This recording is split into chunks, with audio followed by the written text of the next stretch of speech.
ये छोरी थारो घणो गजब को मुकलो जाने चंदर मां गोरी टुकड़ो पालो सिकला गरी टुकड़ो साला देख देख जल जागा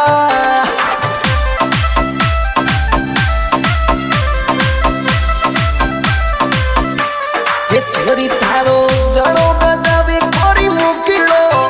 जाने चंदर मां